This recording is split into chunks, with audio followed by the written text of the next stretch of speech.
Since my life it controls, since I gave my heart to Jesus, the longer I serve Him, the sweeter He grows. The longer I serve Him, the sweeter He grows. The more that I love Him, more love He bestows. Each day is like heaven.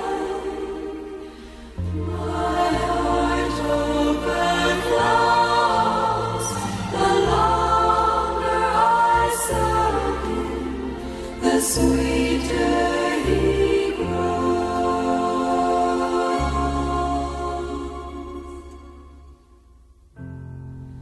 Every need He is supplying, plenteous grace He bestows.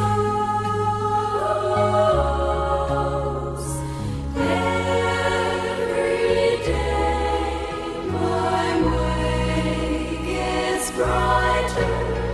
The longer I serve Him, the sweeter He grows. The longer I serve Him, the sweeter He grows. The more that I love Him, more love He bestows. Each day is like heaven.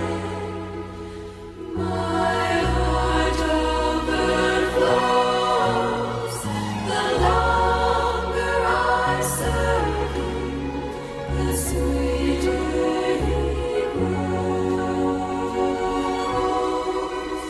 The longer I serve Him, the sweeter He grows.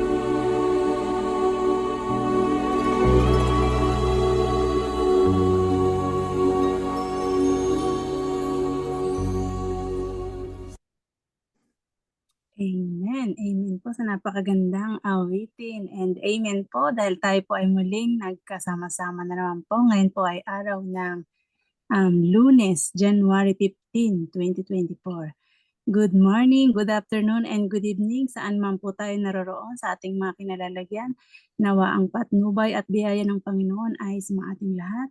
And praise the Lord sa panibagong buhay at kalakasan na patuloy nating natatamasa upang patuloy tayong maglingkod, magpuri, magpalakasan ng salita ng Panginoon. And marami pong salamat sa inyong mga kapatid, sa inyong walang sawang paglalaan ng oras sa ating pag-aaral ng salita ng Panginoon. Maraming pong salamat. And bago ko po banggitin ang ating programa sa umagang ito, ako po muna ay babati sa inyo isa-isa. Nais ko pong batiin ang ating pong admin mula sa Japan, si Sister Joy Kitahara. Good afternoon sa iyo dyan, Sister Joy. And si Brother Ray, ang ating always speaker, napakasipag. And si Ante Amy, good evening po dyan sa Amerika. And si Sister Shani Lee, yan po ay si Nanay Lote and si Ate Lorna. Mula naman po sa Cebu, good afternoon po. Ayan. And si Sister Hilda, dyan po sa Middle East, good morning po. Sister Jenny Valdez, dyan sa Nueva Ecija, good afternoon. Si Sister Geraldine and si Sister Maricel, magkasama sila mula naman po sa Hong Kong. Good afternoon po sa inyong dalawa dyan. And si Sister Lilette Sampay, ayan, dyan po sa Kuwait. Good morning po. And si Brother Lorenzo, dyan naman po sa Saudi. Good morning din po. Si Sister Princess and si Sister Weng, ayan, sila sa Middle East. Good morning sa inyong lahat. Maraming pong salamat sa inyong pag-join. And Ang ating pong programa sa umagang ito ay pangungunahan po tayo ng opening prayer mula po kay Brother Lorenzo. And ang atin pong music offering ay manggagaling po sa Middle East mula naman po kay Sister Princess Aura. And atin pong butihing speaker na si Brother Ray. And meron po tayong reflection, sharing, and question and answer. And ang inyong pong mga prayer request, chat box na lang po para maisama po mamaya ni Brother Ray sa ating closing prayer. Tayo po ay mag-umpisa na mga kapatid. Ibibigay ko na po sa iyo, Brother Lorenzo, ang ating opening prayer. O sige po, tayo po ay manalangin. Humingi tayo ng patnubay sa Panginoon. Dakila po at pala po naming Ama, Diyos na mahabagin, Diyos na kapuri-puri, Diyos na dakila, Diyos na mapagmahal at mapagpatawad. Kami po sa iyo ay muling lumalapit sa umagang ito. Una sa lahat, Ama, ay nagpapasalamat kami sa panibagong umaga na ipinagkaloob mo sa aming buhay, karagdagan ng aming buhay. Ama, kami ay muling mag-aaral ng iyong banal na salita. Aming pundalangin, O Diyos, na pumagitna ka po sa aming kalagitnaan. Pagkaloob po, Ama, ang mga katalinuhan, kaalaman, nagbubuhat dyan sa langit na bayan upang lubusan ka po naming makilala. Lubusan ka po naming sampalatayanan at sambahin bilang Diyos ng aming buhay. Hindi naman inilalapit po namin sa iyo ang mga kasama namin dito. Nawa ay buksan mo ang aming puso, aming isipan, bigyan ng kaalaman ng makapagbahagi, makapagpalakasan ng pananampalataya ng bawat isa. Kaya po namin ginagawa ito upang ang bawat isa, Ama, ay lalong sumigla sa aming pag-ibig sa aming Panginoong Hesus. Tubusan namin siyang makilala at mahanda ang bawat isa sa malapit na pagdating ng aming Panginoong Hesus. Amang banal, aming pong dinadalangin ang aming mga mahal sa buhay na hindi pa po namin nakakasama sa aming pananampalataya. Aming pong dalangin, Ama, at pakiusap nawa ay buksan mo po ang kanilang mga puso, ang kanilang mga kaisipan, na pumasok ang banal na Espiritu sa kanila, na maunawaan nila, Ama, ang dakilang pagmamahal ng Diyos sa bawat kanyang nilalang. Loobin mo, O Diyos, na tanggapin kanila bilang sariling tagapagligtas at Diyos ng kanilang buhay. So, hindi naman nilalapit namin ang bawat pamilya ng bawat isa. Nawa ay patuloy mong pagpalain, ipagkaloob ang pangangailangan at pagkalooban mo po ng malulusog ng pangatawan. Iligtas mo po sa anumang mga kapahamakan, ang mga umaalis ng bahay, bumabiyahe, at nawa ay pagkalooban mo po ng magandang kalusugan. Amin din po nilalapit, Ama, ang mga gawaing katulad nito, online ministry. Nawa ay palagi mo pong samahan upang marami pa po ang mga tao na makadinig ng inyong pabalita ng kaligtasan. Ang mga may karamdaman, O Diyos, aming dinadalangin sa iyo. Bigyan mo po ng lunas ang kanilang mga sakit, ang mga kanilang karamdaman upang magkaroon po sila ng masiglang pumumuhay at tagumpay na masayang pagpupuri sa iyo. At ganoon din ang kanilang mga pamilya ay hindi na po magkaroon ng bigat na pag-aalala sa mga mahal nila sa buhay na may karamdaman. Salamat po ng marami, Ama, sa mga pagdinig mo sa aming samot dalangin. At sa umagang ito, kami ay humihingi rin ng kapatawaran kung ano man naging pagkakasala namin sa isip at sa gawa, upang ang aming mga dalangin at mga gagawin ay maging karapat-dapat sa iyo dyan sa langit na bayan. Salamat po, Ama, sa pagdinig mo sa aming samot hiling. Ito po ang aming dalangin sa matamis na pangalan ng Panginoon Hesus. Amen. Amen. Amen. Maraming pong salamat, Brother Lorenzo, sa ang panahon. Yes, maraming salamat, Sister Langging. Sa inyo pong lahat, ano man ang oras na kinalalagyan nyo, ay binabati ko po kayong lahat, mga kapatid. At siyempre, pinasasalamatan natin si Brother Lorenzo sa kanyang panalangin. Kamusta po kayo? At ayan, nandito na rin Sister Irene at saka Sister MK. Gaya po na napag-usapan po natin last week, noong Friday, ang ating magiging talakayan ng MWF ay bubuuin natin talakayin at pag-aralan ang may kinalaman sa 28 fundamental belief ng Seventh-day Adventist. Alam po ninyo, napakagandang idea ito, no, na isinumiti sa akin ni Sister Joy. Sabi ko, magandang idea ikako yan. Sapagkat mga kapatid, napakahalaga po na itong ating tinitindigan pananampalataya ay dapat po nating pag-aralan mabuti. Sapagkat ako po'y nalalaman ko at marahil nalalaman nyo rin na darating ang panahon na miski kayo po ay mismong magkakaroon din kayo ng mga katanungan. Maaring tanungin kayo ng inyong mga kaopisina, mga kasambahay, mga kaibigan, kamag-anak. Ano ba ibig sabihin ng Seventh-day Adventist? Ano ba ang inyong sinasampalatayanan? So, ito po ang isa sa mga reason kung bakit napakahalaga po na ito'y mapag-aralan natin. At mga kapatid, sasabihin ko po sa inyo, Sister Joy, sa ating pag-aaral ay ito po ang aking damdamin. Una-una, ako'y may edad na rin.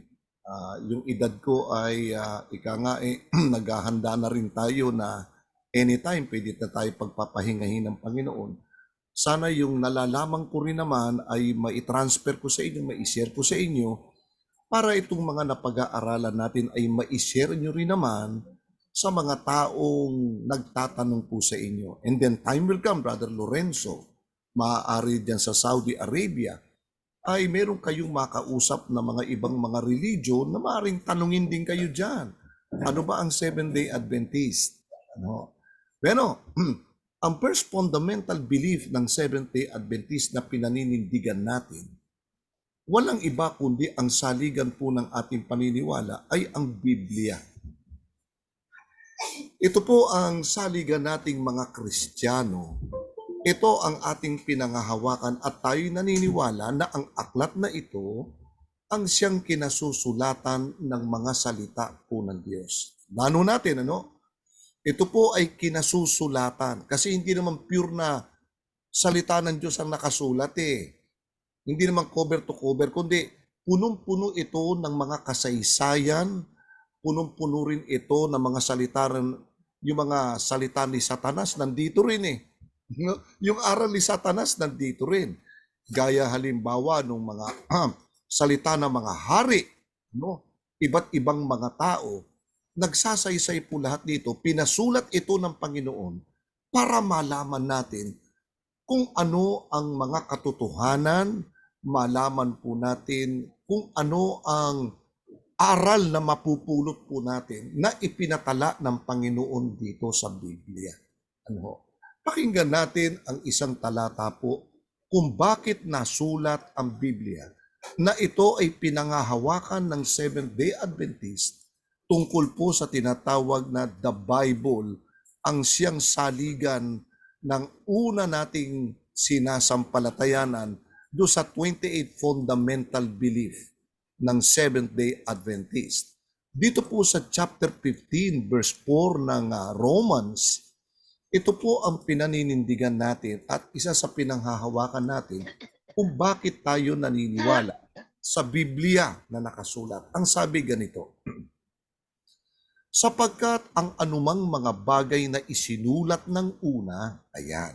Kasi ito nasulat ito ng una Matagal na ho ito na na-compile, matagal na ho ito nasulat, yung nilalaman po nito.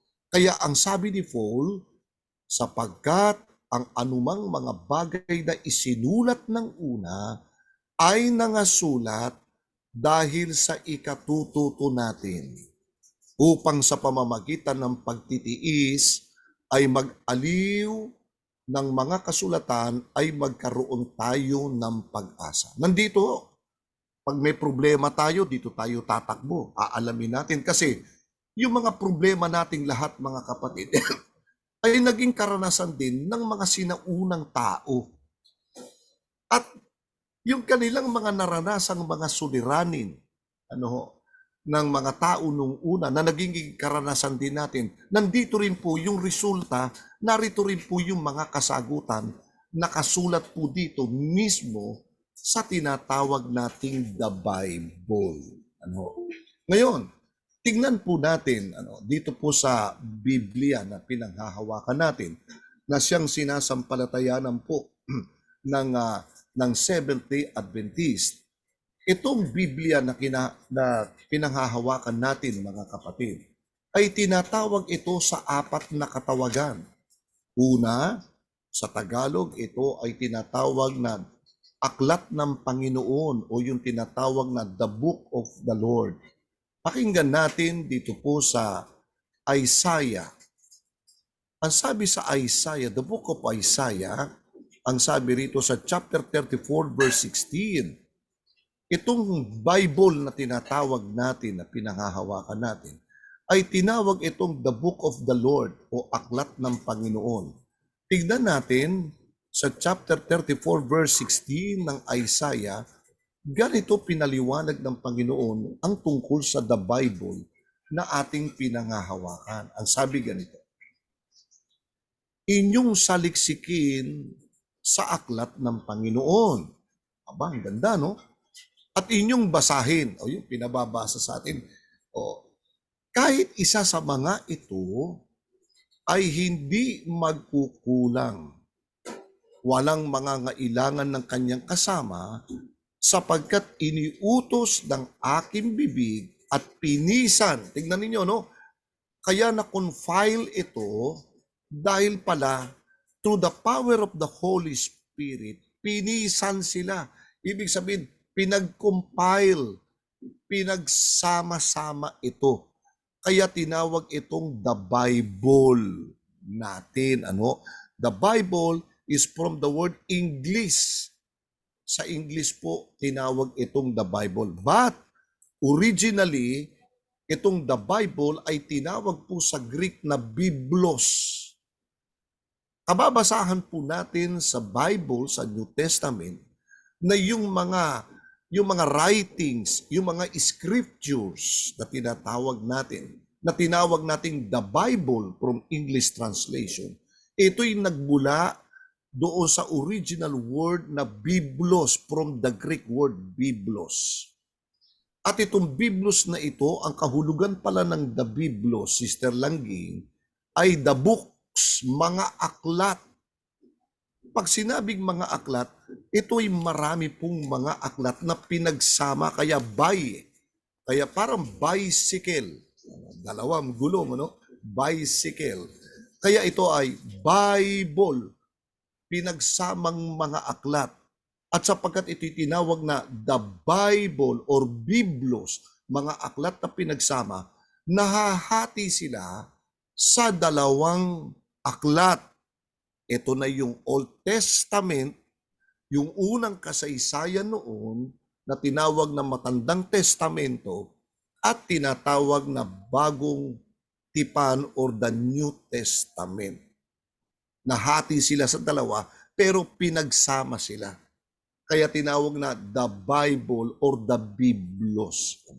Alright, dito po sa Old Testament, mga kapatid, from Genesis up to the last part of the Old Testament book na tinatawag nating Malakias, ito po'y binubuo ng 39 books from the Old Testament. 39 books. Pagdating sa New Testament, from the book of Matthew up to Revelation, binubuo naman siya ng 27 books. So from 39 from the Old Testament and 27 from the New Testament, pag inad po natin lahat yan, lalabas po ang total niya na 66 books. 66 na binubuong mga aklat from Genesis up to the book of Revelation. Yun po yung mga ilang mga detalye na naging bahagi at kasaysayan po ng Biblia. Mga kapatid, paano natin mapapatunayan na itong the Bible ay kinasusulatan ng salita ng Diyos? Ano mga proof? Ano ang mga testamentong nasulat dito na talagang itong the Bible na ito o the scriptures na tinatawag ay talagang galing nga ito sa Diyos? Yan, galing sa Diyos. Pakinggan nyo. Bibigyan ko kayo ng halimbawa sa Revelation. From the book of Revelation chapter 1 verse 19. Ang sabi ng Panginoon doon ay ganito. Chapter 1 verse 19. Itong aklat na ito ay kakaiba. Kaya natin napapatunayan ito'y salita ng Diyos. Pakinggan ninyo. Yung nakasulat dito sa aklat natin, the Bible, ang sabi, isulat mo nga ang mga bagay na nakita mo. Ayan. At ang mga bagay ngayon, at ang mga bagay na mangyayari sa darating. O yan. Meron pong tatlong katibayan na tayo'y naniniwalang mga Kristiyano na ang Bible ay the book of the Lord. At ito'y kinasusulatan ng mga salita ng Diyos. Alam nyo kung bakit? Paano natin maipuprove? Tatlong bagay po ang prove nito. Una, dito pala sa book na ito lang ang aklat na dito nakasulat yung mga bagay na darating pa lang. Hindi pa nangyayari, nakasulat na rito sa Bible. Kaya ang sabi, isulat mo ang mga bagay na nakita mo. That is tinatawag na past tense. Mga nakita ni John nung una. Pangalawa, ang sabi ng Panginoon, isulat mo rin ang mga bagay ngayon. Present. Present tense yan. Ngayon, present. Ito, unique.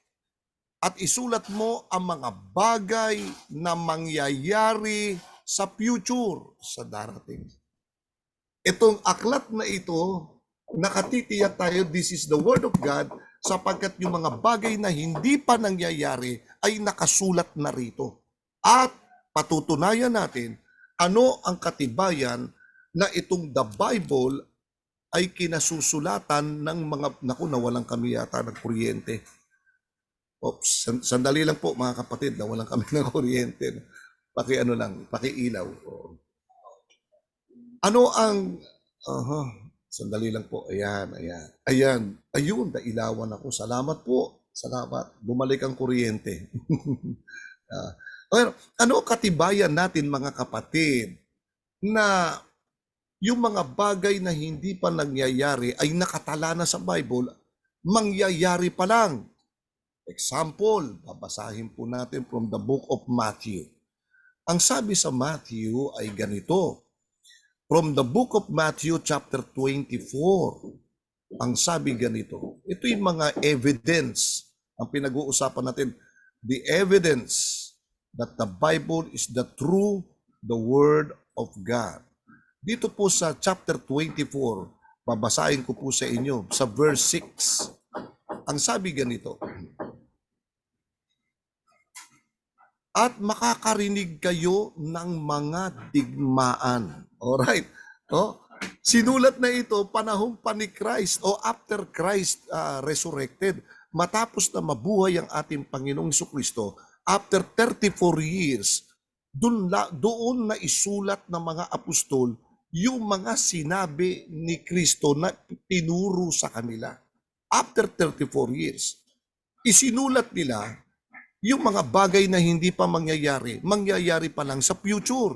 Una, at makakarinig kayo ng mga digmaan at mga alingaw-ngaw ng mga digmaan. Ingatan ninyo na huwag kayong maglumihanan sapagkat kinakailangang ito'y mangyari na dapat hindi pa ang wakas. Verse 7, at magsisitindig ang bansa laban sa bansa at ang kaharian laban sa kaharian at magkakagutom. O ayan na. At lilindol sa iba't ibang tako. Dayon, yung kausap ninyo mga kapatid, itanong ninyo, ito bang binasa natin na nasulat na for thousands of years ago? Ito ba'y nangyayari na ba sa present time natin? Yes! Nagkaroon ng mga tagutom, nagkaroon ng mga lindol sa iba't ibang dako, at ito'y naranasan natin lahat. Ang tanong, nagkaroon ba ng pagtindig ng bansa laban sa bansa? Nations against nations? Kingdom against kingdom? Yes, nagdidigmaan ang mga kaharian ngayon. Ang mga bansa naglalaban. Hanggang ngayon nagigera. Pero mo, for so many thousands of years ago, 2000 na tayo ngayon 2024. Samantalang 33 AD nasulat ito, ngayon 2024, nagaganap na sa panahon natin ngayon.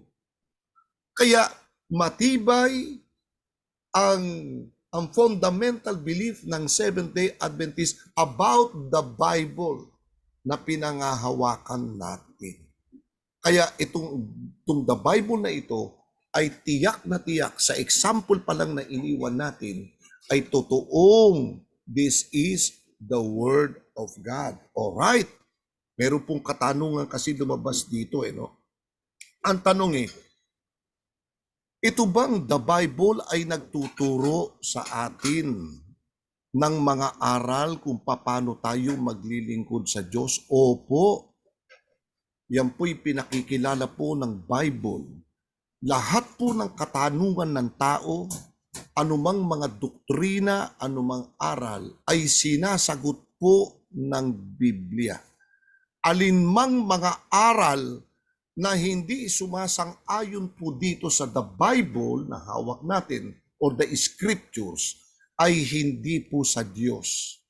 Pakinggan po natin ang turo sa Galacia.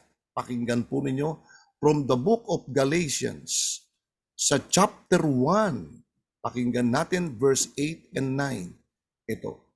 Dapat ang aral po natin ay laging nakasalig sa nakasulat sa Biblia.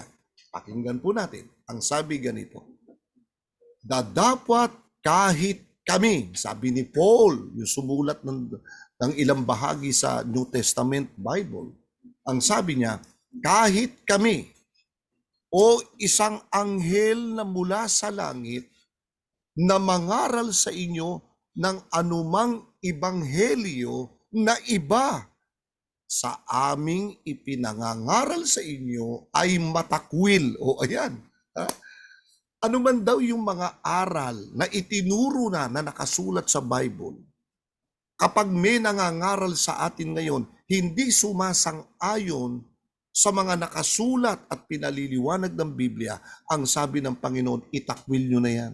Huwag nyo nang pakinggan.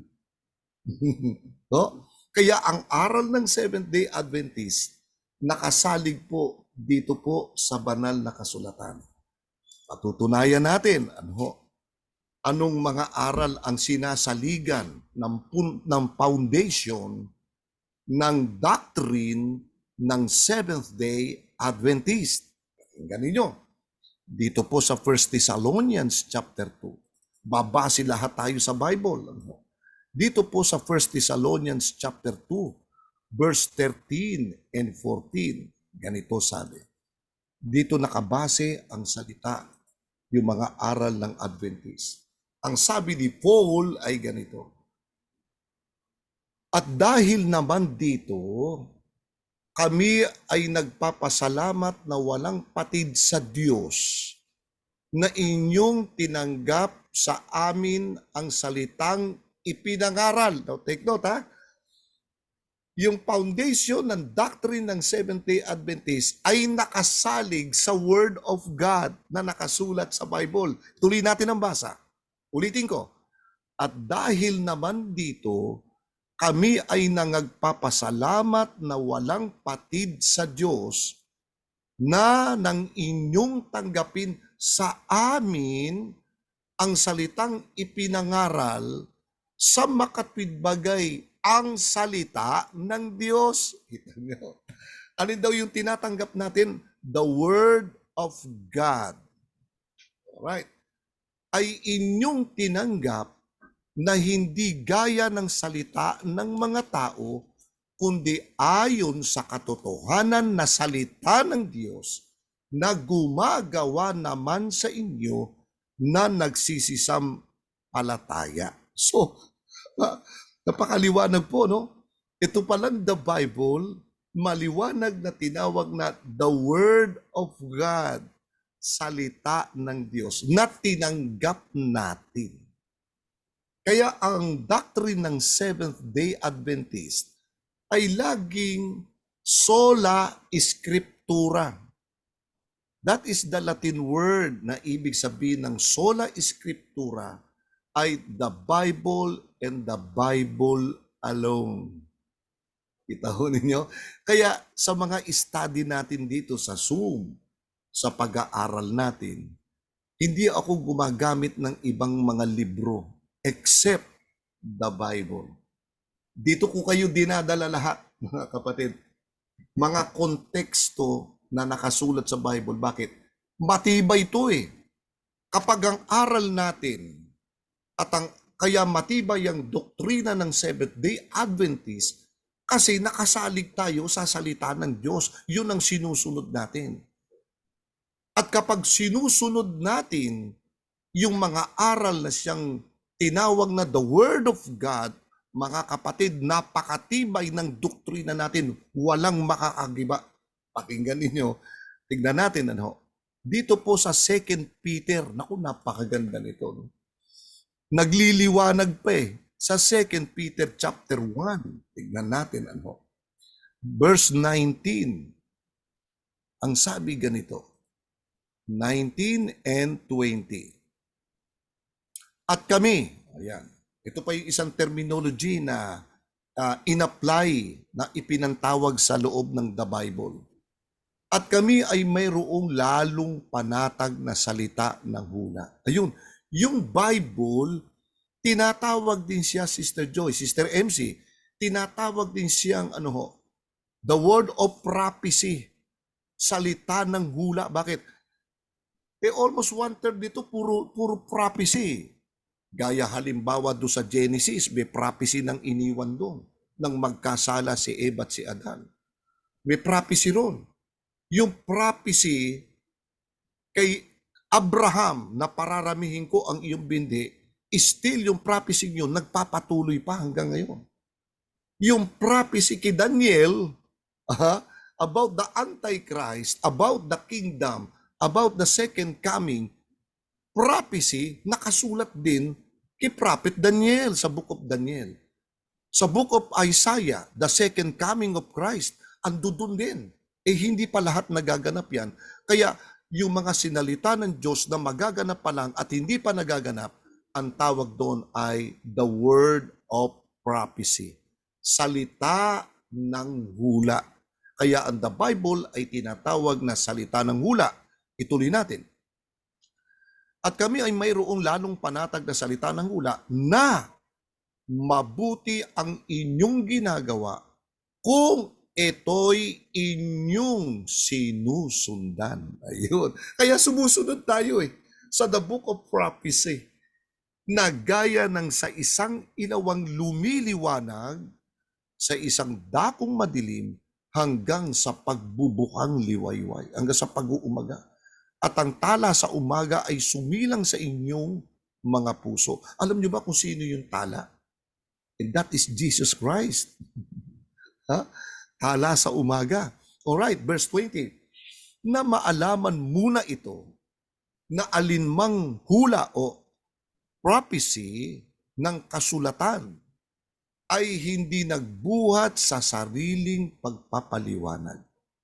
Sapagkat hindi sa kalooban ng tao dumating ang hula, yung prophecy, kundi ang mga tao'y nagsalita buhat sa Diyos na nangaudyukan ng Espiritu Santo. So, maliwanag po, ano? Kaya matibay ang dala nating aral na Seventh-day Adventist. The 28 fundamental beliefs are based in the Word of God. Nakabase sa salita ho ng Diyos. Nakabase sa prophecy. Kaya nga po yung ating mga palabas, ano, yung mga live natin sa gabi, ay gumagamit tayo ng mga topic na mga prophecy about the Antichrist, about the second coming of Christ, about the kingdom of God. Itinuturo po natin yan as part of the prophecy. Hindi pa nangyayari, itinuturo na natin na time will come ay darating. About the Sunday law, tinuturo din natin based on the Bible din and the history. So yun po mga kapatid, ang kahalagahan po ng the Bible. The Seventh-day Adventists believe that the Bible is the Word of God at ito po ang basihan ng ating doktrina. Nandito po dapat kukunin ang lahat ng mga aral at dito nga ho kinuha ng Seventh-day Adventist ang ating doctrine. Ang pinaka number 1 na doctrine na kinuha ng Seventh-day Adventist ay ang Revelation 14, 6 and 7. Ando dun po yung ginaganap natin na wala sa ibang religion. Pakinggan ninyo bago ko magtapos. Basahin natin ang Revelation. Dito nakabase ang ating mabigat na doktrina na hindi magiba ng maraming relihiyon sapagkat ito'y pinagkaloob sa atin. Pakinggan natin Revelation 14, 6 and 7. Pakinggan natin. At nakita ko ang ibang anghel na lumilipad sa gitna ng langit, na may mabuting balita na walang hanggan upang ibalita sa mga nananahan sa lupa at sa bawat bansa at angkan, wika at bayan. Now, verse 7. At sinasabi niya ng malakas na tinig, ito na yung doctrine natin, nakabase sa Bible, matakot kayo sa Diyos. O alam natin mga Seventh-day, ano ba yung pagkatakot sa Diyos? Hindi ba ang sabi, lahat ng bagay ay narinig, ikaw ay matakot sa Diyos at sundin mo ang kanyang mga utos sapagkat ito ang buong katungkulan ng tao. Yung pagkatakot pala sa Diyos ay yung pagganap ng tungkulin natin sa Diyos ay ang pagsunod sa utos ng Diyos. Kaya itinataas din natin, bukod sa Panginoong Kristo na tinataas natin, itinataas din natin yung utos ni Kristo. Number 1 is the 10 Commandments and the Sabbath. Hindi po ba? Kaya yung ating aral, andyan dyan. Matibay. Ano pa sabi? Magbigay kaluwalhatian sa Kanya. Ano sabi ng Bible? Ano man ang inyong kinakain, ano man ang inyong iniinom, ano man ang inyong ginagawa, ay gawin ninyo sa ikaluluwalhati ng Diyos. May kinalaman tayo sa pagkain at pag-inom. Di ba? Kaya pinangangaral natin, yung ipinagbabawal ng Diyos na huwag tayong kakain na mga hayop na hindi pinakakain ng Diyos. Sapagkat hindi makapagbibigay luwalhati sa Diyos yan. Kita ho natin, biblical tayo, no? Pangatlong aral ng Seventh Day, sapagkat dumating ang panahon ng kanyang paghatol. Itinuturo natin yung Judgment Day. Na nagpapasimula na ang paghuhukom sa langit. Di ba? Yan. Ano pa? Ito na pinakapinali. At magsisamba kayo sa gumawa ng langit at ng lupa at ng dagat at ng mga bukal ng tubig. And this is the seventh day. Worship, di ba? Ginawa ng Diyos ang langit at lupa at ang dagat at nagtahan sa ikapito at binasbasan niya at pinabanal niya. Kaya sabi ng Panginoon, remember the Sabbath day to keep it holy. Kaya all in all, our conclusion, the doctrine of Seventh-day Adventists ay very strong. Hindi po magigiba hanggang sa dumating ang Panginoon. Bakit? Sapagkat ang standard ng doctrine ng Seventh-day Adventist ay based on the Bible. So yun lamang mga kapatid. Maraming salamat. Amen. Amen po, Brother Ray, sa napakagandang pag-aaral. Amen. Tayo po ay dumako muna sa ating picture taking bago po tayo magpo-proceed sa ating reflection.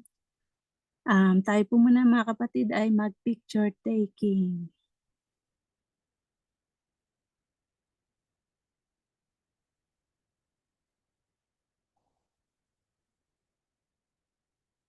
Ayan.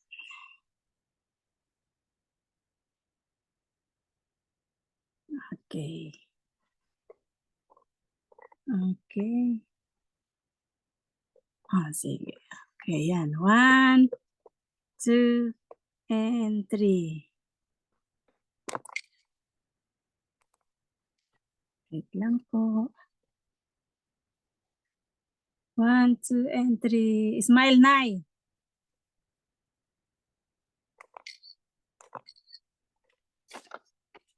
Okay, thank you po. Okay, maraming pong salamat sa inyong magagandang smile and sa camera. Thank you, thank you. And tayo po, Sister Princess, kung ikaw po ay ready na, Sister Princess, ibabalik ko po sa iyo ang panahon para sa ating music offering. Sister Princess.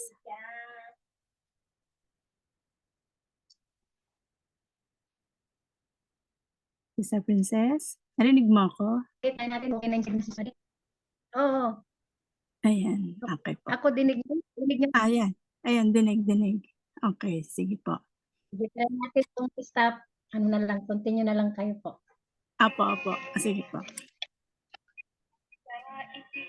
Ligay sa mundong ito, kung saan ka nang galing, may dahilan bakit hindi mo ito alam. Ano kaya ang iyong gagawin? Ipagpatuloy mo bang yung mga gawain? Kung magbabago ka ay simulan mo na ngayon. Tutulungan ka ng Panginoon.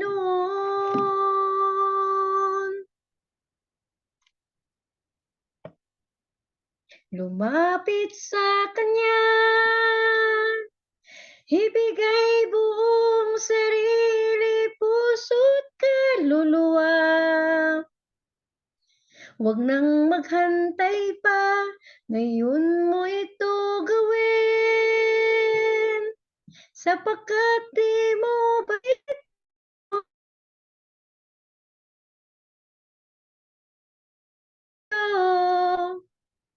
kaya't ihandog mo na ngayon sa Kanya ang buhay mo.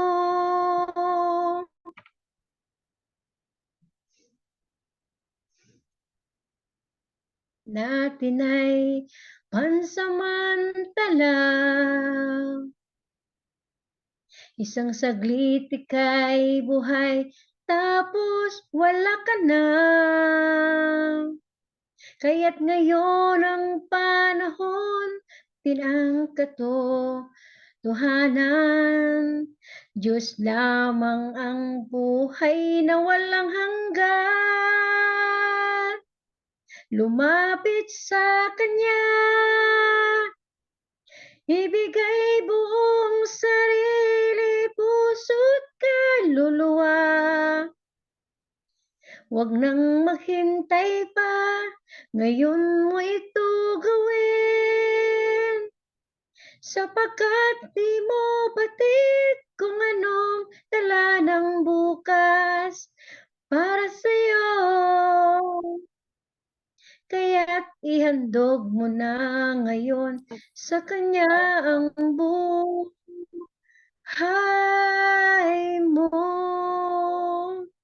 Huwag nang magduda pa, ngayon'y gawin mo na.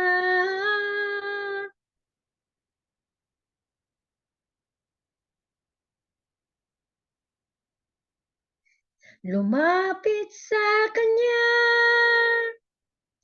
Ibigay buong sarili, puso't kaluluwa. Huwag nang maghantay pa, ngayon mo ito gawin. Sapagkat di mo batid kung anong dala ng bukas para sa'yo.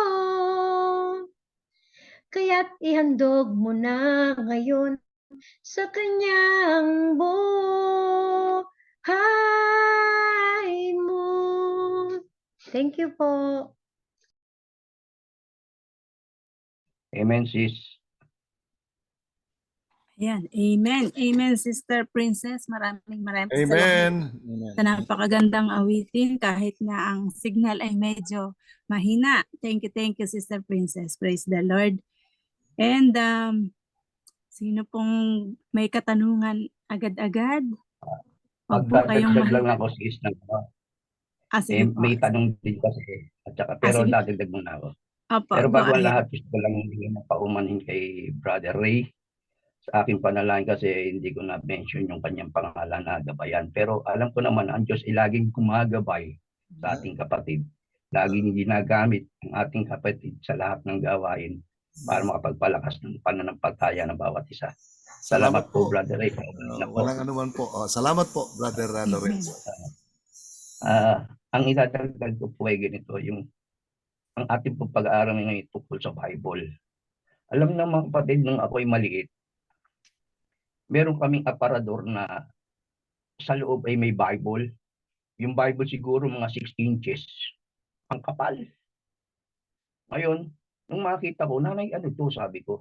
Sabi niya, Biblia yan, pero wag mong pakikialaman yan. Dahil hindi ka karapat dapat bumasa ng ganyan. Masamang basahin yan. Maloloko kayo dyan. Yung pala, nung ako malaki na, bakit hindi pinababasa ni nanay yung Bible na yun? Sana noon pa, nalaman na namin yung katotohanan. Pero ang Bible kasi, mga kapatid, talagang ito ay salita ng Diyos. Na ito yung sulat niya para sa atin. Na malaman natin kung ano ang talagang, kung sino siya. At saka dito yung naglalaman ng history. Marami nagtatanong kasi, mga kapatid, na bakit daw nasulat ang Bible? Samantalang hindi pa naman buhay katulad ng creation, mga kapatid. Paano naisulat yung creation? Hindi pa naman buhay si Moses noon. Ano nangyari? Paano naisulat? Ngayon, meron pong isang kasagutan na nakita ko na si Moises, naisulat niya yun dahil mula kay Adan, naikwento ni Adan yun, mga pangyayari sa kanyang mga anak. Tapos, mula naman sa lahi ni Noah, nung matapos ang baha, naikwento ni Noah yon sa mga anak niya. At naikwento naman ng mga anak ni Noah sa mga anak niya rin. Pasa-pasa lang ang pangyayari. At naikwento naman ng anak nila Abraham sa kanya ring mga anak. Hanggang sa anak ni Jacob, hanggang sa 12 tribes of Israel, hanggang sa naikwento rin to kay Moses kasi Moses may kaalaman tungkol sa bagay na ito. At ang tanong doon, sino ba ang nagturo kay Moses? Di sa makatuwid, si Kristo rin. Alam ni Moses ang istorya ni Kristo, yung plan of redemption. Dahil yung naikwento rin ng kanyang mga magulang, buhat sa pasimula. Kaya ang istorya, ang Bible, mga kapatid, ay talagang ito ay salita ng Diyos. Na marami ang ayaw maniwala. Pero kawawa sila. Pero marami ang nagbabasa ng Bible. Ang tanong, bakit hindi nagkakapare-pareho ang pagkakaunawa o pagkakaintindi ng bawat isa sa Biblia? Ang sabi po rito sa, ano po bang talata yun? Ang sino man na nagnanais na sumunod sa kalooban ng Diyos, maunawaan niya ang turo kung ito ay sa Diyos o siya ay nagsasalita sa kanyang sarili. Ang ating Panginoong Hesus ang nagsalita nito, mga kapatid. At kaya siguro hindi maunawaan dahil hindi sila willing na sumunod sa kalooban ng Diyos. Ang tao lamang na nagnanais talaga sumunod sa kalooban ng Diyos ang ipinagkakalooban ng pagkaunawa ng ating Panginoong Jesucristo. Ang banal na Espiritu ay siyang gumagawa sa taong nagnanais ng katotohanan.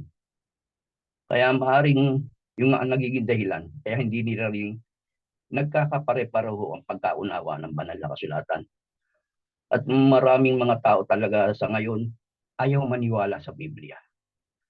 Hindi nila binibigyan ng pansin ang Biblia.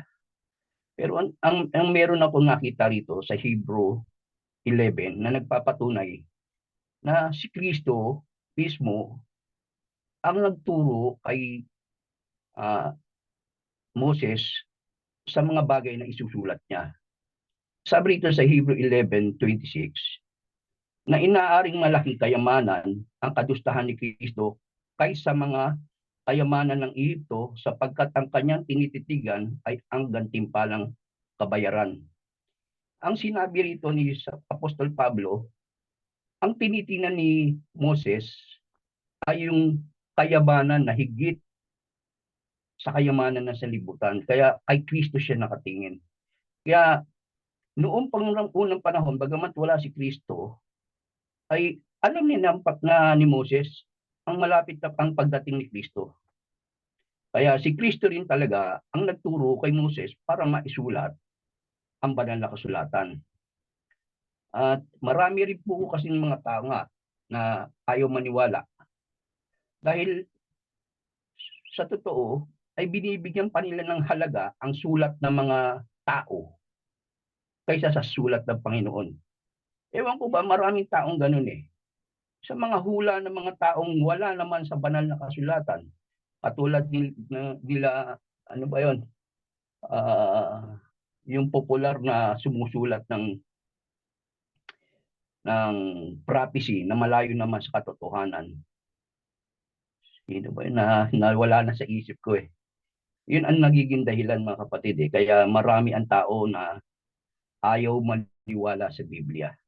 At ang isa pa, binubulag talaga ng dyablo ang kaisipan ng mga tao na basahin ng Biblia.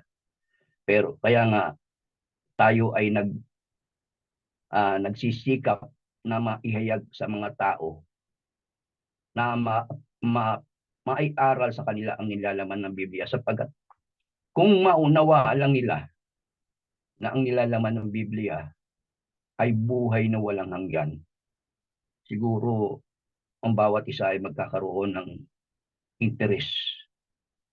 Yung nga lang, marami ang ayaw ring maniwala sa buhay na walang hanggan na sinasabi ng Biblia.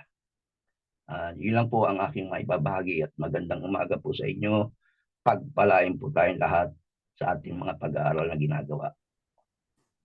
Maraming Amen. salamat po. Amen, Brother Lorenzo. Salamat. Amen po. Maraming salamat po, Brother Lorenzo, sa iyong napakagandang sharing. And nakataas po ang kamay ni Sister Maricel. Go ahead po, Sister Maricel. Amen. Thank you, Kuya Larry, at thank you, Kuya Ray, sa, alam mo, Kuya Ray, kahit ilang beses ko pa marinig ang ating doktrina, Kuya Ray, the more na paulit-ulit nating marinig, the more na maulit-ulit nating ma-review ang ating 28 fundamentals belief, the more tayong mas nananalig sa Panginoon, no? Amen. Para sa akin, Kuya Ray, sa tayo, ang ikita ko, Kuya Ray, no? Habang tayo nag-aaral ng salita ng Panginoon, ang mga tao talaga na hindi lang tayo na-inform, pero ang pinaka-goal natin is to transform in the likeness, no, na magaya sa karakter ni Kristo. Kaya mga kapatid, no, ang pag-aaral ng Biblia, Kuya Ray, kaya number 1 yan sa ating doktrina talaga, ang Holy Scriptures, ang salita ng Panginoon, ang banal na salita ng Panginoon is tayo, mamuhay ba tayo, Kuya Ray? The more kasi atin na isinasabuhay natin ang mga salita na buhay ng Panginoon sa atin. Oo. Alam mo Kuya Ray, naiiba talaga tayo. Sabi nga 'di ba, kakaiba tayo. Kaya mga kapatid, no, huwag tayong tumigil. Ang pag-aaral ng Biblia, Kuya Ray, hangga't may buhay tayo. Alam mo ba yung Kuya Ray ba, yung Oo. salita ng Panginoon ay parang pagkain natin 'yan. Kung hindi Aha. tayo kumakain, tanghali, umaga, gabi, Kuya Ray, malnourished tayo Kuya Ray kung hindi tayo kakain ng isang araw. Ganon din sa ating spiritual sa Panginoon. Mayroon tayong personal devotion sa Panginoon. Na personal ba? Individual tayo na tayo lang ang Yeah. nakakalam. Kaya nga, salvation is individual. Kung ano ba ang ating pinamumuhay sa salita ng Panginoon. Kasi alam mo Kuya Ray, sa Oo. dami-daming tao na nakilala ko, ang nakikita ko talaga sa mga tao na nagbasa, ginagawa nila ang salita ng Panginoon, masasabi ko talaga, wow Lord, no? Wow Lord, makasabi talaga ako na itong taong to nabubuhay sa salita ng Panginoon, hindi sa sarili. Unang-una na Kuya Ray, nakikita ko sa isang tao talaga na sinasabuhay niya is hindi niya tinataas yung sarili niya. Yung every time talaga mayroon pagpakumbaba Kuya Ray ba, kasi Yes. tinuturuan Oo. tayo ng Panginoon na pagpakumbaba. Dumating Oo, si yun. Kristo dito, hindi dahil siya ang paglingkuran, kundi ang Panginoon ang naglingkod sa atin, siya ang nagserbisyo sa atin. Kaya yun sana ang Oo. pattern na gusto ng Panginoon na makuha natin. Kasi Mm. Kuya Ray, kung Mm. ako pa lang, bata pa lang ako noon, na mayroon akong nanay na nagsasabi, Maricel, MC, mag-ano ka, magbasa ka, i-apply mo. Wala, Kuya Ray eh. Ako lang talaga sa sarili ko na sabi ko sa Panginoon, Lord, salamat kasi may mga online na ministry na nagtuturo sa akin kung paano gagawin ba Kuya Ray. At ngayon na bilang may anak ako, tinuturuan ko talaga ang aking anak na anak, mamatay man ako bukas, hindi man ako talaga tatagal sa mundo kasi matanda na tayo Kuya Ray, di ba? Paunahan lang talaga. Mhm. Ang kamatayan talaga ay ano na sa atin yan, kakambal na sa ating buhay. Pero sinasabi ko sa aking mga anak kong dalawa, sinasabi ko, mamatay man ako bukas, kung gusto niyo akong makita ang Biblia, basahin niyo araw-araw kasi sa langit talaga ang destinasyon natin. Ang Biblia ang maiiwan ko sa inyo na 100% sure langit ang puntahan natin kung isabuhay natin. Huwag tayong makinig Kuya Ray sa anuman, no?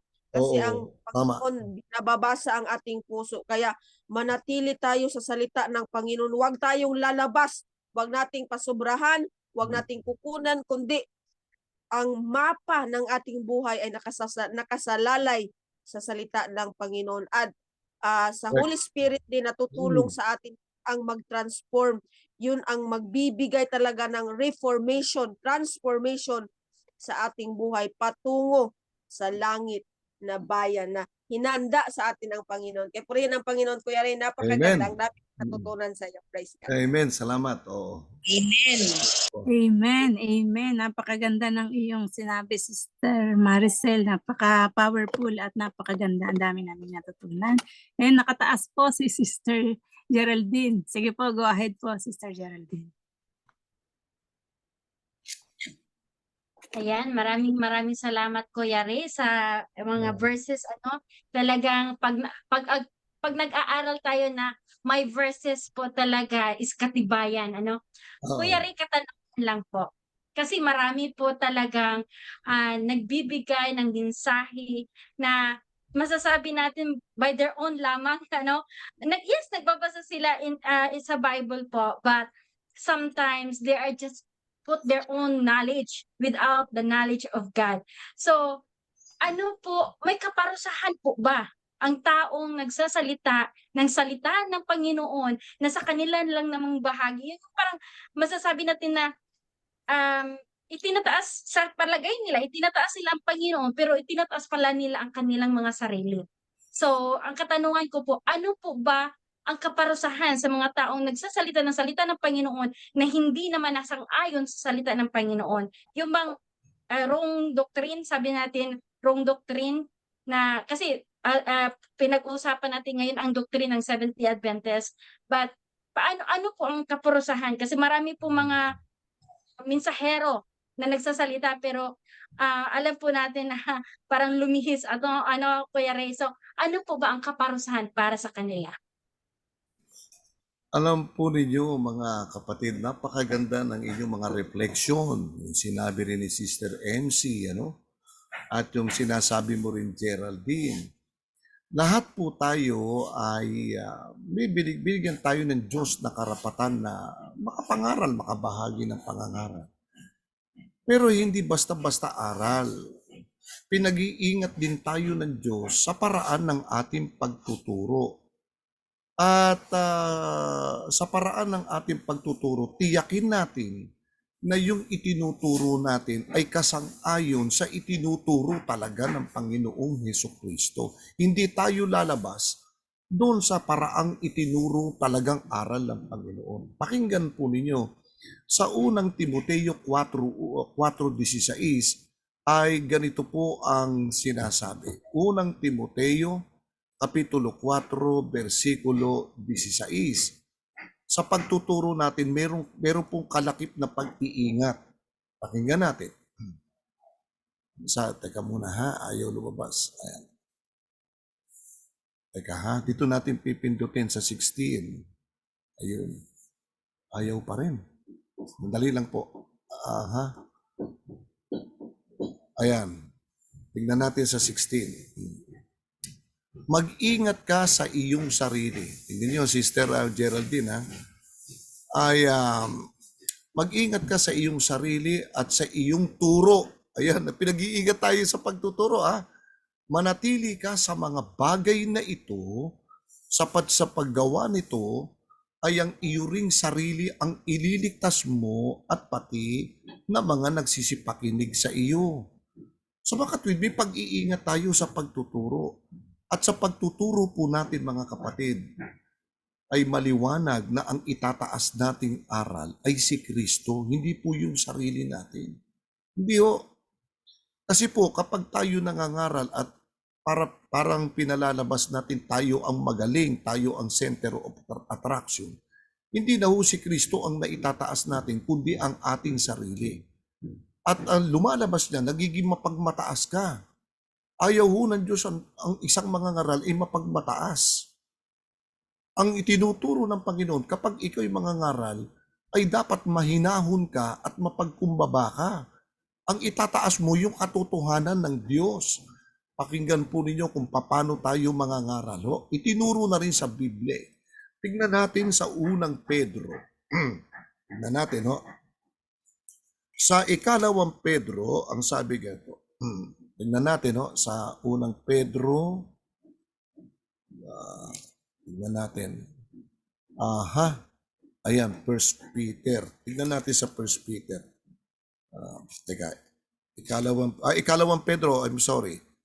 Okay, chapter 3. Pag tayo po mangangaral, itinataas po natin ang ating Panginoong Jesucristo. Pakinggan natin sa 3:15 hanggang 16. Ang sabi ni Apostol Pedro ay ganito sa pangangaral. Na ang sabi, at inyong ariin na ang pagpapahinuhod ng ating Panginoon ay pagliligtas. So, yun ang yun po ang pinaka-main na event ng ating Panginoon is salvation, to give salvation to humanity. Kaya ang sabi ni Pedro, nagaya rin naman ni Pablo na ating minamahal na kapatid na ayon sa karunungan, ibinigay sa kanya ay sinulatan ko kayo. Gayon din naman sa lahat ng kanyang mga sulat, o yung binabasa natin, almost mga writings ito ni Paul, ni Pablo. Gayon din naman sa lahat ng kanyang mga sulat, na dooy sinasalita ang mga bagay na ito, na dooy may ilang bagay na mahirap unawain, na isinisinsay ng mga di nakaalam at ang mga walang tiyaga na gaya rin naman ng kanilang ginagawa sa ibang mga kasulatan sa ikapapahamak natin o ikapapahamak din nila. Kaya nga sister, kapag tayo po'y nangangaral, ay kinakailangan maging maingat tayo, maging mapagkumbaba tayo, huwag tayong maging mapagmataas. Sapagkat maraming mga bagay ang nakasulat sa Biblia na hindi basta-basta mauunawaan ito ng tao kung walang tiyaga. Kaya nga sabi ni Pedro, ikapapahamak nila dahil wala silang tiyaga. Kaya sa pangangaral natin, meron tayong pag-aaral muna sa sarili natin na merong kalakip na pagtsatsaga. Pagtsagaan natin pag-aralan. At pag tayo nagturo, maging mapagkumbaba po tayo. Si Kristo itataas natin ang kanyang mga aral, hindi yung sarili natin. Kasalanan po yung pagka naging mapagmataas po tayo sa pagtuturo natin. Buti basahin ko, Sister Joy, Sister Geraldine, last text, Basahin natin ang Santiago. Tignan niyo po sa Kapitulo 4, versikulo 10 at 11. Tignan natin. Sa 10, 4 Gs ng James Santiago. Ang sabi ng Panginoon, mangagpakababa kayo sa paningin ng Panginoon at kanyang itataas kayo. Very simple, magpakababa kayo. Pag nangangaral tayo mga Adventist, kilalang kilala, kapag nangangaral tayo, mapagkumbaba, mahinahon, hindi para tayong nakikipagdebate, hindi natin tinataas ang ating sarili, tinataas natin aral ni Kristo. Pero pag tinataas natin ang sarili natin, ayaw ho ng Panginoon, ito sabi, huwag kayong magsalita ng laban sa isa't isa. Kapag nangangaral ka, itinuturo mo laban sa isang tao. Ang sabi rito, huwag kayong magsalita ng laban sa isa't isang mga kapatid. Ang nagsasalita ng laban sa kapatid o humahatol sa kanyang kapatid ay nagsasalita laban sa kautusan at humahatol sa kautusan. Na dapat kung ikaw ay humahatol sa kautusan, hindi ka na tagatupad ng kautusan kundi hukom. Yan po, Sister Geraldine. Humility is number 1 sa mga preacher. Amen. Amen po, Brother Ray. Napakaganda ng pagpapaliwanag and napakagandang katanungan, Sister Geraldine. Thank you po. Thank you. Okay po. Paki na lang po mga kapatid. Chat box niyo na po. And ayan, si Sister MK, salamat po sa pag-aaral po at naka-join po ako dito. Pagpalain po kayong lahat sa ating Panginoon. Thank you po. Thank you din, Sister MK.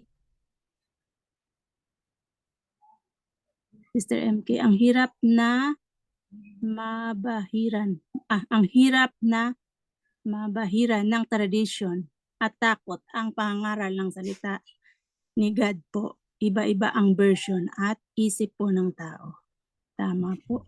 But in one spirit, one God at pagpapakumbaba at pagpapasakop ay ipaiintindi po ito, praying earnestly and have a relationship to God, not the brand but the fact inside of the brand po. Amen.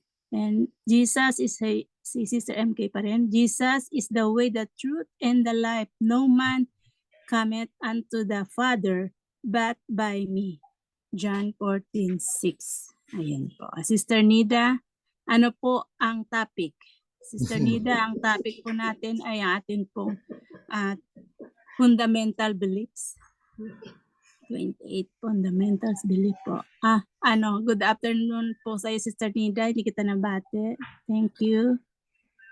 Magandang hapon din sa inyo lahat. Okay po, ayun. Thank you po. Pwede Ayun po, sino pong gusto pong Pwede bang mag-continue ako? sige po, Ate Brother Jen. Ray, dito po sa Isaiah 8:20. Ang tanong ko lang po ito. Sa kautusan at sa patotoo, kung hindi sila magsalita ng ayon ng salitang ito, tunay na walang umaga sa kanila. Pwede pong pakiliwanag niyo po sa amin. Ano po yung liwanag sa kanila sa atin po? Opo, yung salitang liwanag po dyan, ay yan po yung tinutukoy na mga aral po ng ating Panginoon na nagbibigay po ng liwanag sa atin. Pakinggan po natin. Yung mga taong nagtuturo na wala ng kautusan, ay wala ng liwanag po sa kanila yon. Kadiliman po yun. Ito po yung ibig sabihin ng kaliwanagan. Dito po sa 2 Korinto 4:4, ay ganito po ang kababasahan natin. Ang sabi ganito, kung sino yung liwanag na hindi lumiliwanag sa mga taong walang kautusan, na binulag ng Diyos ang sanlibutan ito, ang mga pag-iisip ng mga hindi nagsisisampalataya, upang sa kanila'y huwag sumilang ang kaliwanagan, o yan, Sister Joy, ng ebanghelyo ng kaluwalhatian ni Kristo na siyang larawan ng Diyos. Kaya alinmang samahan o alinmang mga ngaral na hindi nagsasalita ng tungkol sa kautusan ng Diyos, itinatakwil nila ang kautusan ng Diyos, wala na raw kautusan, sabi ng mga born again, sabi ng mga protestante, ng mga Pentecostal, Baptist, etc. Ayaw nila ng kautusan. At yung mga patotoo, ibig sabihin ng patotoo, mga spirit of prophecy, mga hula ng Biblia na itinuturo na ng Biblia, inaayawan nila yon. Ang sabi ay tunay na walang liwanag sa kanila. Ano yung walang liwanag? Walang Kristo. Bakit? Hindi nananahan yung aral ni Kristo sa kanila eh. Pero yung mga taong tinatahanan ng aral ni Kristo, tinatahanan ng kaliwanagan ng mga aral ng Ebanghelyo ni Kristo, nasa kanila ang kautusan. Tinutupad nila ang kautusan ng Diyos at the same time, itinuturo din yung kautusan ng ating Panginoon para lalong lumiwanag yung Ebanghelyo ng ating Panginoon. Kaya po mga kapatid, ang Biblia po ay tinatawag na aklat din ng kautusan nito eh. Andito yung mga kautusan ng Diyos na pinatutupad sa atin eh. Hindi ba sabi sa Juan 14:15, if you love me, keep my commandments. Paano ka susunod sa kautusan ng Diyos kung hindi nakasulat sa Biblia? Hindi po ba? Pakinggan ninyo, basahin po natin ang Galatia 3:10. Ito pong Bible ay tinawag ding the Book of Law. 3:10. Tinatawag kasi nakasulat dito yung mga kautusan ng Diyos. Pakinggan po natin, ang sabi po sa 3:10 ng Galatia ay ganito. Sapagkat ang lahat na sa mga gawang ayon sa kautusan ay nasa ilalim ng sumpa, sapagkat nasusulat, sinusumpa ang bawat hindi nananatili sa lahat ng mga bagay na nasusulat sa aklat ng kautusan upang gawin nila. Kita niyo, Sister Joy? Kaya yung the Bible, bukod sa tinatawag na the Word of God, the Book of the Lord, ito'y tinatawag din the Book of the Law. Andito rin yung 10 utos na kasulat. Kaya sabi ng Panginoon, sapagkat ang lahat ng mga gawang ayon sa utusan ay nasa ilalim ng sumpa. Bakit? Sapagkat nasusulat, sinusumpa ang bawat hindi nananatili sa lahat ng mga bagay na nasusulat sa aklat ng kautusan upang gawin nila. Kaya yung mga relihiyon na ayaw ng kautusan, nasa ilalim sila ng sumpa ng Diyos. Wala sila sa liwanag. Thank you po, Brother Ray. Thank you po. Amen, amen. Napakaganda po, Brother Ray. Sobrang blessed po, ang ganda. Sino pong gustong mag-next po? Taas niyo lang po yung kamay. Sige po, sister. po ako nagtaas. Malapit na po yung pagsundo ko sa alaga ko. Sorry po. Sige, Sister MK.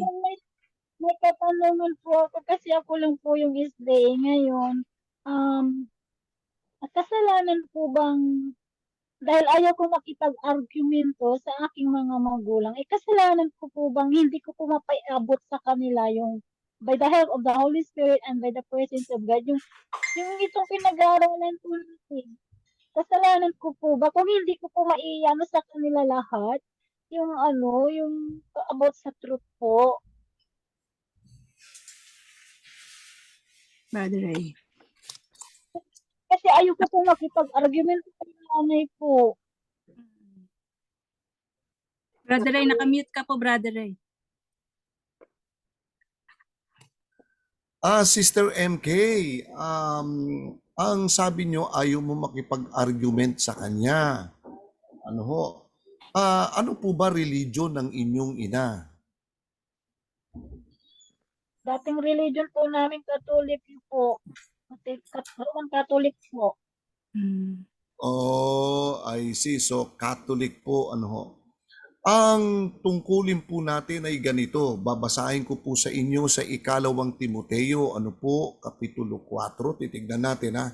Silipin natin, ang tungkulin po ninyo, hindi dahil sa ayaw ninyo makipag-argument, ano. Tanggapin man nila o hindi, dapat po tayong magbigay ng bahagi sa nanay mo. Tanggapin man niya o hindi niya tanggapin, magalit man siya o hindi magalit, ito po pa rin, may tungkulin ka pa rin gagampanan, kahit papano. Hindi naman kagaling ang mangaral, ano? Magbigay ka ng konting share sa nanay mo, yung kaya mong i-share. Ganito sabi po ng Biblia na itinuturo po sa atin. Ipinagbibiling ko sa iyo sa paningin ng Diyos at ni Kristo, na siyang huhukom sa mga buhay at sa mga patay, sa pamamagitan ng kanyang pagpapakita at sa kanyang kaharian. Ito na, verse 2. Ipangaral mo ang salita, magsikap ka sa kapanahunan at sa di kapanahunan. Sumuwata ka, sumuway ka, mangaral ka na may buong pagpapahinuhod at pagtuturo. So ito po yung part ninyo, Sister MK.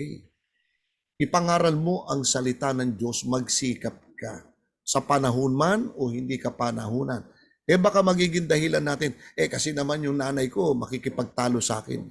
Hayaan nyo siya makipagtalo, basta ikaw di ka nakikipagtalo. Basta sinasabi mo lang yung totoo. Sinishare mo lang yung katotohanan. Tanggapin niya man o hindi. Ganito po mangyayari. Habang nangangaral ka, maaaring ang makipagtalo nanay mo kasi ganito magiging kalalabasan niyan Sapagkat darating ang panahon, samantalang nangangaral ka ha, sapagkat darating ang panahon na hindi nila titiisin ang magaling na aral. Yun ang dahilan bakit nakikipagtalo nanay mo. Kasi hindi nila matanggap Ha? Itinataas nila yung gusto pa rin nilang mangyari, hindi yung itinuturo mo. Ayaw nila nung tinuturo mo. Ang sabi rito, kundi pagkakaroon nila ng katinang tainga, ay magsisipagbuntun sila ng kanilang sarili na mga gurong ayon sa kanilang sariling masasamang pita. So yun po tungkulin ninyo, sister. Thank you po. Opo. Share nyo po, huwag kayong mahiya. Kahit makipagtalo siya, ituloy nyo. Kahit kapiraso, sabihin nyo. Amen. Napakaganda po ng katanungan and kasagutan, Brother Ray. Thank you po. Ako rin po ay natuto dyan. Thank you po. And Amen. basahin ko lang po itong may katanungan si Sister Hilda. Atras natin. Ito kay Sister Hilda. Ayan, Sorry. Kuya.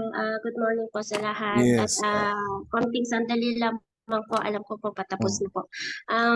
Paano naman po, Kuya, yung mga nakakapagbasa po ng mga Bible verse katulad ko po na hindi na rin po ako baguhan po at magti-3 years na din po ako.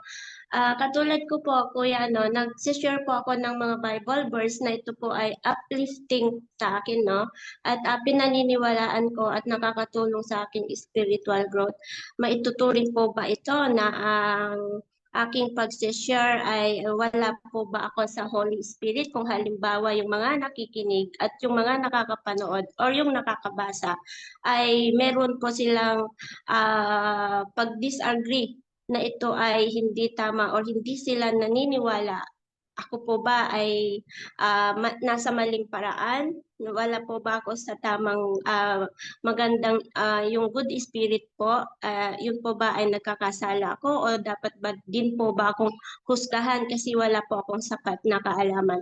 Nagbase lang po ako sa halimbawa, pinaniniwalaan ko pero ipinag-pray ko na isinare ko yon, and yun talaga ay talagang nasa aklat po ng ating banal na kasulatan and uplifting growth. At yun po yung aking katanungan, Kuya, at sa pangalawa din po ay dapat bang ikumpara ang ating paglago, pagkaunawa na ito ay nai-apply natin sa ating spiritual na buhay?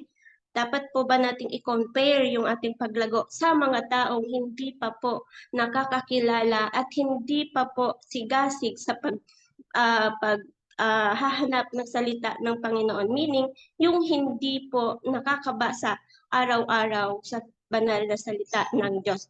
Dapat po bang iparinig natin na ang kaligtasan ay nasa Bible, pero sila po ay may pananampalataya at mayroong pananalig sa Panginoon. Puspos din po yung kanilang pagdasal sa Panginoon. Yun nga lang po, maraming mga kapatid na wala pong Bible. Paano po yun, Kuya? Salamat po.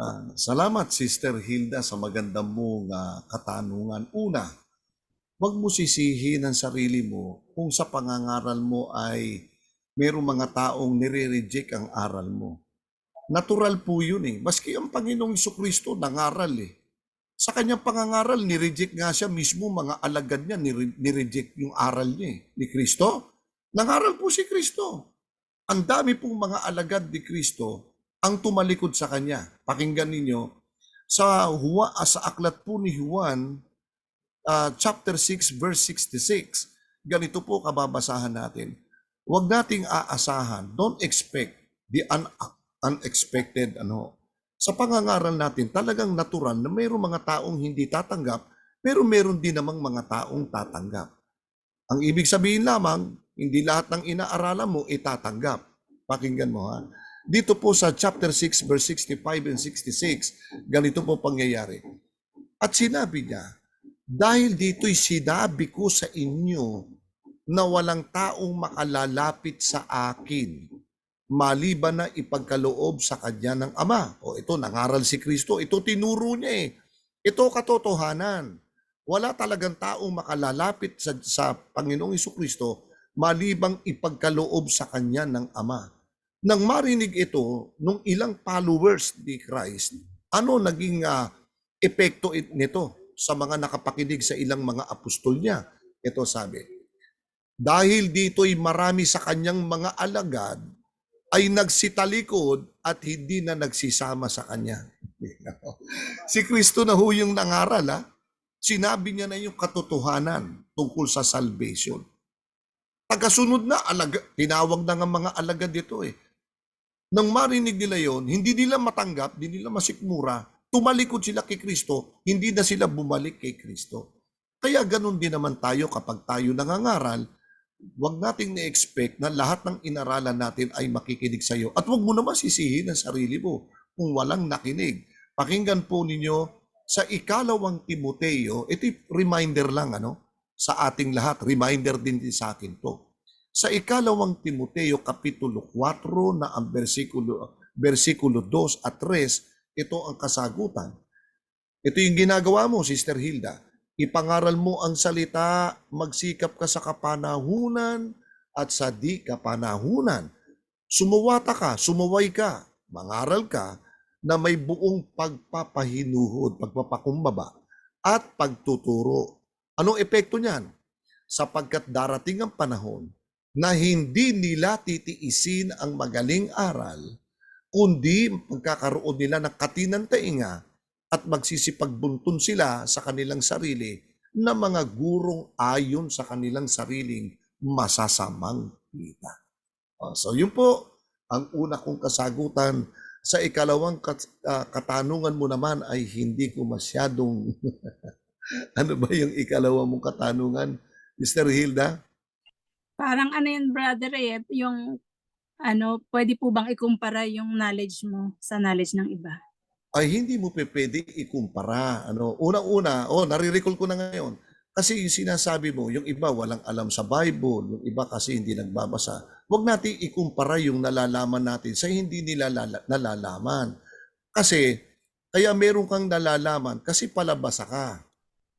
Yung mga taong walang interest magbasa ng Biblia, kahit membro siya ng iglesia, wala naman silang interest magbasa ng spiritual, hindi mo pwedeng ikumpara.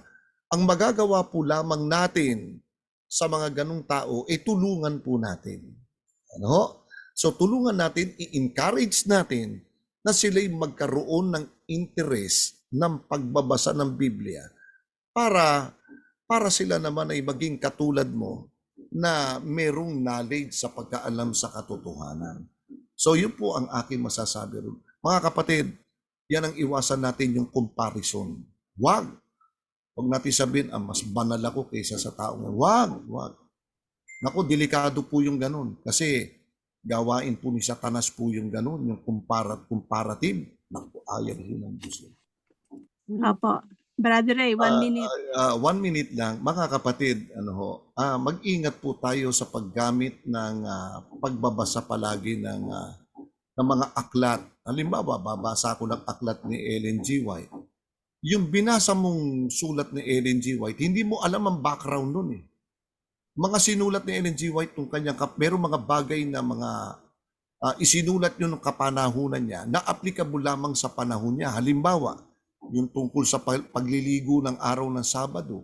Sabi ni Ellen G. White, Biyernes pa lang maligo na kayo. Ang interpretasyon ng iba, bawal maligo ng Sabado Biyernes pa lang daw. Sabi ni Ellen G. White, maligo ka na. O hindi ka na maliligo ngayon ng Sabado. Hindi mo alam, kaya sinabi ni Ellen G. White nung panahon na yun, kasi nung panahon yun, wala pang gripo. Iniigib pa sa malayong lugar yung tubig sa balon. Yun po ang riyan. Yun ang mga misinterpretation. Kaya napapasama si Ellen G. White eh. Brother Ray, May kinalaman sa pananabit yung itatanong ko sana eh. Kaya baka hindi tayo umabot sa oras. Sige. Sa susunod na lang po, Sister Nida, tatandaan ko po yung tanong. Mga kapatid, maraming pong salamat sa inyong lahat, sa inyong pag-stay, sa ating pag-aaral, at napakaganda po ng ating pinag-aaralan. I hope and pray na itong mga natutunan natin, mga na-bless natin, ay matanim sa ating puso at isipan at ma-share din po natin. And Brother Ray, sa inyo na po ang huling pananalita at ituloy nyo na rin po, Brother Ray, sa ating mga prayer request na nakasulat na rin po dyan sa chat box. Pakibasa na lang po, Brother Ray. Maraming po salamat. Okay. Mga kapatid, sa pagtatapos po natin, kapiraso lang naman ang masasabi ko. Tayong lahat po dito ay magpatuloy po tayo sa pagbabasa ng Biblia. Bigyan po natin ng panahon. Sabi nga po doon sa mga awit 1:1 hanggang 2, mapapalad ang mga tao na hindi lumalakad sa daan ng masama, na hindi nauupo sa upuan ng mga manlilibak, kundi ang kanilang kasiyahan ay sa pagbubulay ng salita ng Diyos sa umaga at sa gabi. Araw-araw, sa kanilang pagbubulay, masaya sila ron. Kaya ang kasiyahan po natin, bigyan po natin ng pagkakataon, bigyan natin ng oras sa umaga at sa gabi, ang pagbabasa po ng salita ng Diyos. Yun ang maging kasiyahan po natin sa paglilingkod ng Diyos, sa Diyos. Kaya kapag tayo po'y nagbabasa, ay tinatamnan po tayo ng Diyos ng karunungan. Isang talata lang po, Sister Joy. Sa 2 Timoteo Kapitulo 3, na ang bersikulo po ay 16, ang sabi ganito. Ang sabi, pagka tayo nagbabasa ng Biblia, ito po ang itinatanim sa atin. Sa bersikulo 15 muna. At mula sa pagkasanggol ay iyong nalalaman ang mga banal na kasulatan na makapagpapadunong sa iyo. Ayan, sa ikaliligtas sa pamamagitan ng pananampalataya kay Kristo Jesus. Dudunong po kayo. Dudunong kayo sa espiritual pagka tayo po ay nagbabasa ng salita ng Diyos. Yun lamang, mga kapatid, pagpalain po tayo. Amen po. Thank you so much po, Brother Ray, sa napakaganda nating pag-aaral sa Monday na ito. At meron po tayong second study sa Wednesday and Friday. Tuloy po natin ang ating pag-aaral po, no, Brother Ray? Ang topic po natin sa Wednesday about the divinity, tungkol sa kadyusan, tungkol sa Trinity, the Father, the Son, the Holy Spirit. Yun po tatalakayin natin sa Wednesday. Okay, thank you so much po. At Brother Ray, nasa sa iyo na po at tayo ay pray for the closing. Meron po Okay yung humabol sa prayer po si Sister Si MK. Opo, nabasa niyo na po. Alright. Opo, sa akin Thank na. you. Okay, Sige po, tayo Brother Ray. mananalangin. Sandali lang.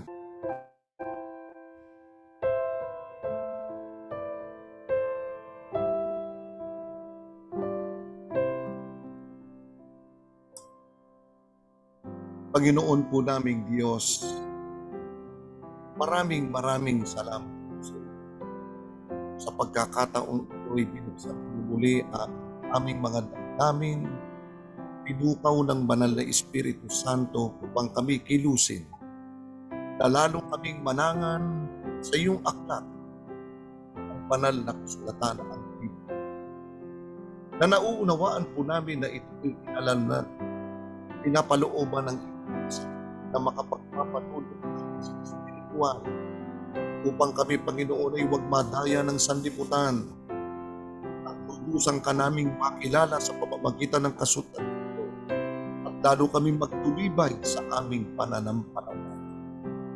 Tangi po naming dalangin, O Diyos, samantalang binabaybay namin ang mga salita at pinag-aaralan namin, bigyan niyo po kami ng unawa, karunungan ng Espiritu Santo upang kami, Panginoon, ay makaunawa at ito'y ma-apply namin sa aming mga sarili upang ang aming kahinaan ay mapalitan ng kalusugan ng kalakasan ng pananampalataya.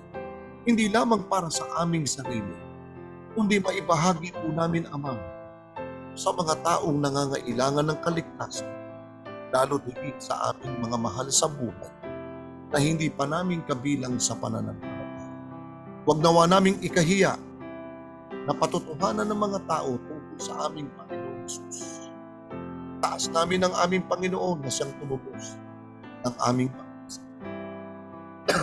Sa oras na ito, Panginoon, ay nilalapit namin sa iyo ang iyong mga anak, lalo na po si Samantha. Sa kanyang kalusugan ay dalangin po namin, Panginoon, na patuloy ng paglakas sa kanyang kagalingan. Kaya din si Joel Samidad sa kanyang dinaranas na karamdaman ngayon. Kaya din Sister MK, dinadalangin namin. Si Auntie Amy, dinadalangin din namin ang kanyang kalusugan sa ng kanyang nararanasang karamdaman. Kaya din Sister Irene, nakatapos ng kanyang operasyon, Brother Hero, kaya din Sister Joy at iba pang mga kasama namin dito, Panginoon, bagamat hindi namin mabanggit isa-isa ang kanilang mga pangalan lahat. Hindi si Mamang. Alam ko si Mamang, nagpa-check up, dalangin namin ng kanyang patuloy na paggaling. Gayon din ang si Ronald, dalangin din namin ang kanyang patuloy na paggaling. Ama namin, anuman ang aming mga suliranin sa buhay individual, anuman ang mga pagsubok sa amin, anuman mga suliranin na dinadanas namin, iniluluhod namin, Panginoon, na kami magtagumpay at pagkaroon ito ng mga kasagutan. Salamat po muli sa aming pansamantalang paghihiwalay, pagpalain ng bawat sambahayan na aming kinakatawanan. Patuloy nawa kaming ingatan ng iyong mga anghel hanggang sa mga darating na araw ng aming pagtitipon. Salamat po, basbasan niyo po kaming lahat sa pangalan po ng aming Panginoong Hesus. Amen, amen, and amen. Amen po. Amen po. Amen. Maraming salamat po. Maraming Salamat, po. Brother. Salamat po sa Amen inyo. po.